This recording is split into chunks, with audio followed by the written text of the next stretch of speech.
नमस्कार, मी पंजाब. आज आहे 21 जून 2025. आजपासून परत एक शेतकऱ्याला अंदाज देणार आहे की राज्यामध्ये सध्या म्हणजे सर्वदूर असा पाऊस नाही, म्हणून हा अंदाज सर्व शेतकऱ्याला लक्षात द्यायचा. फक्त राज्यात भाग बदलतच पडणार आहे. आणि तुम्हाला सांगू इच्छितो कोकणात ते कोकणपट्टीला मात्र सातारा, सांगली, सोलापूर, कोल्हापूर, पुणे त्या पट्ट्यामध्ये त्या नाशिकपर्यंत त्या सरी राहणार आहेत, म्हणून हे लक्षात येतं. तिकडला पाऊस मात्र चालूच राहील.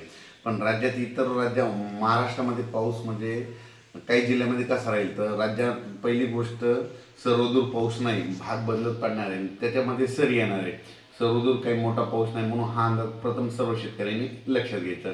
राज्यात सांगायचं झालं तर आता म्हणजे आज आहे 21 जून, 22 आणि 23च्या दरम्यान तुम्हाला एक सांगतो की जळगाव जिल्ह्याकडं, त्याच्यानंतर संभाजीनगर, जालना जिल्हा, त्याच्यानंतर बुलढाणा जिल्हा घाटाच्या खाली, त्याच्यानंतर अकोला, त्याच्यानंतर अमरावती, वर्धा, भंडारा, त्याच्यानंतर यवतमाळ जिल्हा, वाशिम जिल्हा, हिंगोली जिल्हा, नांदेड जिल्हा या भागामध्ये सध्या म्हणजे 21, 22, 23च्या दरम्यान म्हणजे आज उद्या परवा सरी येणार आहे. म्हणजे रात्रीच्याला बऱ्याच ठिकाणी पाऊस पडेल, उद्या त्याला देखील थोडा येणार आहे, पण सर्व दूर पडणार नाही. जिल्ह्यामध्ये काही भागामध्ये पडेल, काही भागाला सोडून देणार आहे, म्हणून हा अंदाज लक्षात येतात. फक्त जिल्ह्यामध्ये मात्र पावसाची हजेरी असणार आहे, म्हणून हे लक्षात येतं. त्याच्यामध्ये सांगायचं झालं तर 23 जून, 24 आणि 25च्या दरम्यान म्हणजे धाराशिव, लातूर जिल्ह्याकडं, त्याच्यानंतर परभणी जिल्ह्याकडं, त्याच्यानंतर नांदेड जिल्ह्याकडं या भागाकडे एक पाऊस असणार आहे. बीड जिल्ह्याकडे थोडाफार असणार आहे.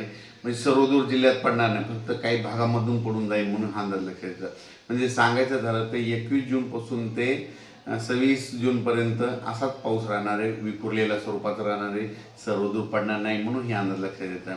राज्यामध्ये आता हे जे वारं चालू आहे ते काही ठिकाणी 25 जूनला बंद होईल, काही ठिकाणी 26 जूनला बंद होईल. आणि हे वारं बंद झाल्याच्या नंतर परत चांगलं पावसाचं वातावरण तयार होणार आहे. पण राज्यात मध्ये आता सर्वदूरचा एवढा पाऊस नाही. फक्त म्हणजे सांगायचं झालं तर कोकणातमध्ये सातारा जिल्हा, सांगलीकडला काही भाग, त्याच्यानंतर पुणे, त्याच्यानंतर तसंच पुढं नाशिकपर्यंत, सिन्नर, नाशिकपर्यंत ते पट्ट्यामध्ये कोकणाच्या कोकणपट्टीचा पट्ट्यामध्ये ते पाऊस चालू राहणार आहे. तिकडचा पाऊस काही कमी होणार नाही, म्हणून हा अंदाज लक्षात येतं. आणि राज्यात मात्र उर्वरित भागामध्ये मात्र हे 21 जून, 22 जून आणि 23मध्ये हे विदर्भाच्या इकडल्या पट्ट्यातच पाऊस पडणार. परत एकदा सांगतो, म्हणजे जळगाव जिल्हा, संभाजीनगर, त्याच्यानंतर जालना, बुलढाणा, त्याच्यानंतर अकोला, अमरावती, वाशिम, हिंगोली, त्याच्यानंतर यवतमाळ, अकोला आणि हे नांदेडचा असा ह्या पट्ट्यामध्ये असा पाऊस पडणार. आणि परभणी जिल्ह्यात देखील थोडाफार प्रमाणात पडणार आहे, म्हणजे सर्वदूर पडणार नाही. हे अंदाज लक्षात येतं. पण 23-24चा मात्र 23-24-25चा मात्र लातूर भागाकडे पाऊस असणार आहे. 23-24-25 लातूर जिल्हा, त्याच्यानंतर धाराशिव, त्याच्यानंतर नांदेड, परभणी, बीड ह्या भागामध्ये 23-24च्या दरम्यान पाऊस असणार आहे.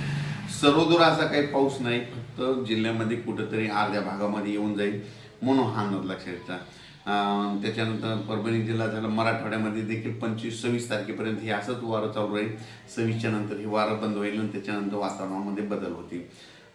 त्याच्यानंतर राज्यात अचानक वातावरणात बदल झाला तर लगेच शेतकऱ्याला एक उद्या मेसेज दिला जाईल.